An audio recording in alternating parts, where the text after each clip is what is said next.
Older Australian women are becoming homeless at increasing rates. Poor superannuation savings, divorce and domestic violence are among the key issues, along with a chronic lack of affordable housing. Advocacy groups say that the federal government's funding cuts to the homeless will only make the problem worse.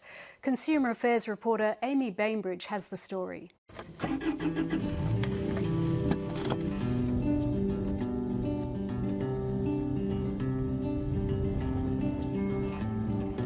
I've always felt that I should be able to look after myself. I think that's the worst thing, you know, it is your pride, you dent your pride. Annie is 61 years old with no fixed address. After decades working in various public service jobs, she now has little to show for her efforts.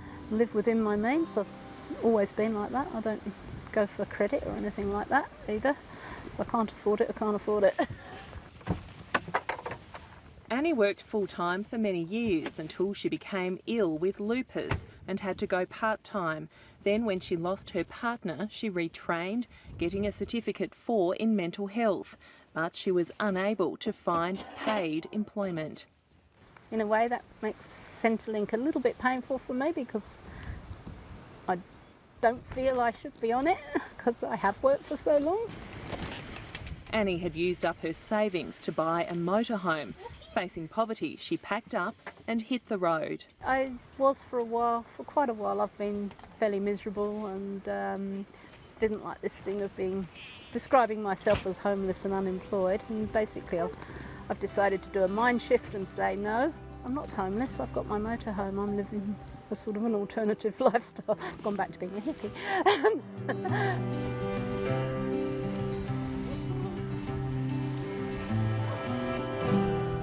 The perception is that homelessness happens to a particular cohort of women or a particular cohort of people. It could happen to any one of us, and a woman could suddenly find herself having to sleep on a relative's couch. It's not only for the women that have maybe worked in sort of lower income jobs all the way through, but also for women that may have been in businesses with their partners, and then the business goes broke and then they find themselves perhaps separated and no backing whatsoever. And these are women that have never experienced any sort of crossing over with the welfare sector in their lives. This rental complex in Melbourne's southeastern suburbs has been built especially for women. These 49 units are classified as affordable housing, and many are occupied by older women. For women over 55, it's almost impossible for them, as a single woman, to pay the rents being asked for. Even if they can secure a home, it's very difficult to pay the high rents. They simply can't. Among the women living here is 73-year-old Irene Ball. Please, come in, darling. How are you? Good nice to see you. Good to see you. Take a seat, my dear. After her cleaning business with her husband closed down and they separated, Irene says she had limited options to rent. Here she pays an amount equal to 75% of the market rental rate and capped at no more than 30% of her income. For Irene, this unit is a blessing. I live in heaven. You can ask in the women housing. I said, you know what, you give me, I living in heaven, and I'm happy.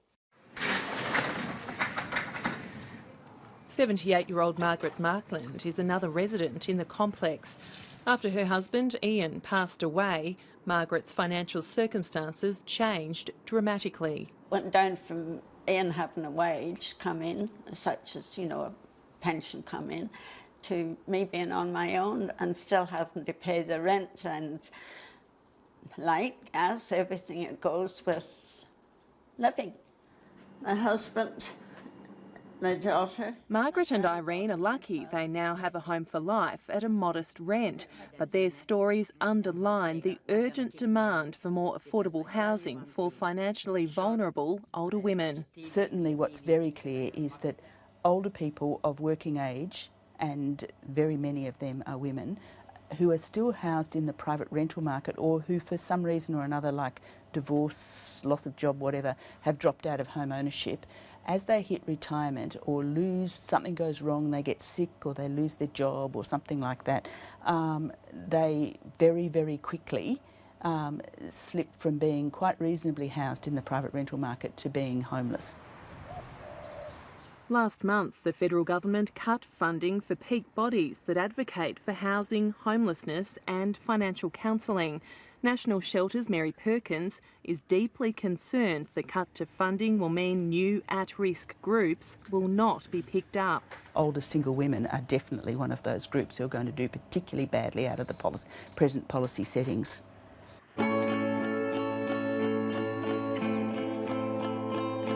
Nationwide, there's an estimated shortage of nearly 500,000 homes available and affordable for low and moderate income earners to rent or buy.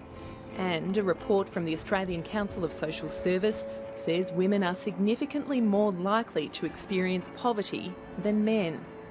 Hi Genevieve, great to see you. Nice to see you, Catherine. Financial planner Catherine Robson says many women retire from the workforce with only a third or a quarter of the superannuation that they need. One of the challenges for women is that there's a gender pay gap. So, for the last 25 years, that gap's been about 17-18%. So across the course of a working life, women earn less. The other is that women often take periods of unpaid leave, so they're not having contributions put into the super system, even though superannuation is compulsory. Now that there's extra money available... Catherine Robson says early adult years are the most important. Even $2,000 a year contributed to superannuation by young women between the ages of 19 and 26 can mean the difference between comfort and poverty later in life. Contributions that are made in your 20s are 8 to 10 times as valuable as contributions that you make in your 50s. So, they're like absolute gold. So any additional amounts you can make earlier on are really, really effective.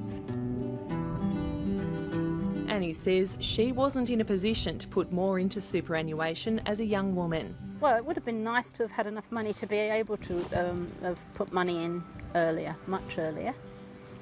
But even if I'd known what was going to happen down the track, I couldn't have afforded it most of the time.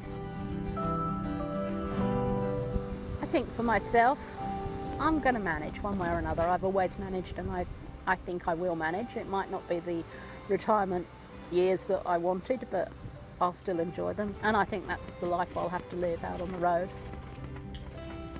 It could almost be any one of us, and I think that's what people haven't got their heads around. Like, it could be your mother, it could be your auntie, it could be your sister at another point.